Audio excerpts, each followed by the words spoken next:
Moi, je vois que aller faire des tests sanitaires avant de se mettre ensemble détruit beaucoup de mariages aujourd'hui.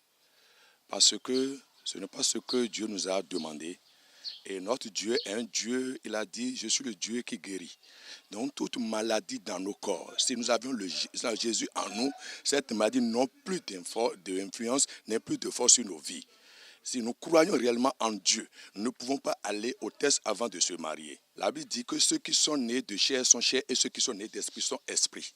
Aujourd'hui, si nous sommes nés d'esprit, nous sommes esprit et les choses terrestres ne sont plus en nous parce que la Bible dit, vous êtes dans le monde mais vous n'êtes plus du monde. Nous n'allons pas faire comme le monde. Nous sommes différents, nous sommes élus, nous sommes à part. Si nous sommes des chrétiens, nous n'avions pas à avoir peur de ces choses car ces choses n'ont plus d'influence sur nos vies. Le mariage est une institution de Dieu. Quand nous lisons dans Genèse chapitre 24, et le mariage, les formalités ou les formules du mariage a été fait là. Mais là-bas, c'est autre test différent de ce que nous voyons, ce que nous concevons aujourd'hui qui a été fait.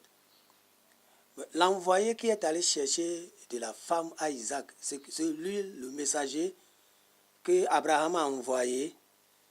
Arrivé sur les lieux, lui il a prévu autre test qui veut dire le test moral au lieu du test sanitaire.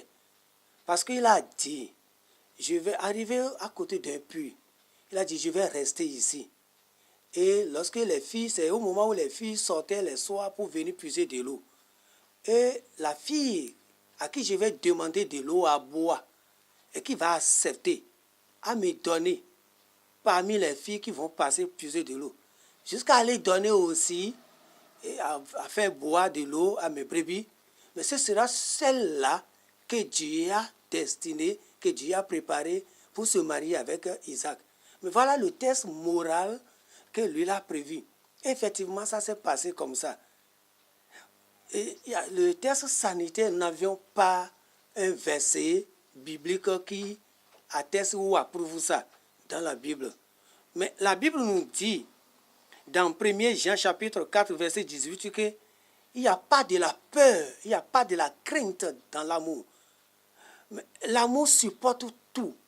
Selon les textes bibliques 1 Corinthiens, chapitre 13, l'amour supporte tout, soit le mal, soit le bien, soit le chaud, soit le froid. L'amour accepte tout. L'amour conçoit tout. Donc, s'il y a vraiment l'amour et que les deux se sont mis d'accord pour se mettre ensemble, ce n'est pas quand on impose des tests comme ça, dit allez faire des tests sanitaires, et que les uns les autres se sont déjà sentis sur leur amour. Et un test vient dire, sur le plan sanitaire, vous ne pouvez pas se mettre ensemble. Ça va semer des frustrations, ça sème des discordes, ça détruit même beaucoup de choses qu'on ne voit pas. Vous savez, l'Église, c'est une société fermée. C'est le problème que l'Église a aujourd'hui. Nous voudrons moderniser l'Église. On n'a plus gardé la forme spirituelle et divine de l'Église. On veut moderniser l'Église. Nous voudrons accepter les choses du dehors, les choses du monde dans l'Église. Et ça crée des problèmes.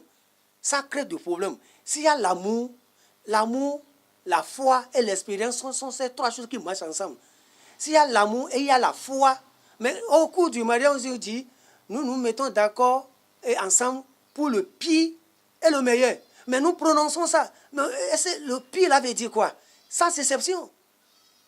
Ce n'est pas le test sanitaire qui va annuler ce que veut dire le pire, là. Parce que le pire, maladie, la mort, la souffrance, et j'en passe. C'est ça le pire qui est dans le contexte du pire, là. Mais si je me suis mis, c'est un engagement. C'est un engagement. Le mariage, c'est un engagement. Et je me suis engagé dans cet engagement du mariage qui a accepté à supporter le pire et le meilleur.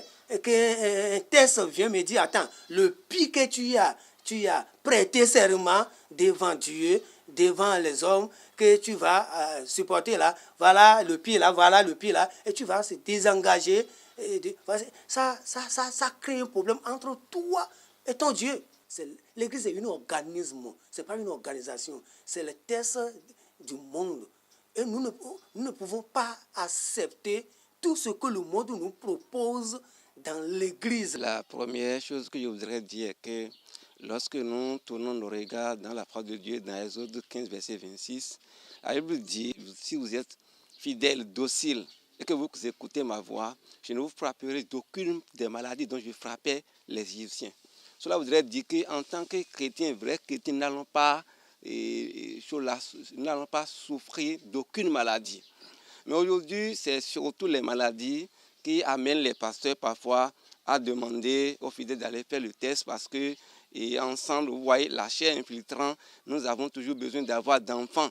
C'est surtout le problème de la progéniture du moins, qui amène les pasteurs à demander d'aller faire les tests. Mais c'est vraiment grave parce qu'aujourd'hui, avant que deux personnes restent ensemble, il faudrait qu'ils s'aiment l'un et l'autre. Mais quand nous disons qu'il faut aller faire le test va créer d'autres problèmes et les deux qui devront rester ensemble en tant que des amoureux vont se séparer et par conséquent, ils iront chercher d'autres personnes dans le monde.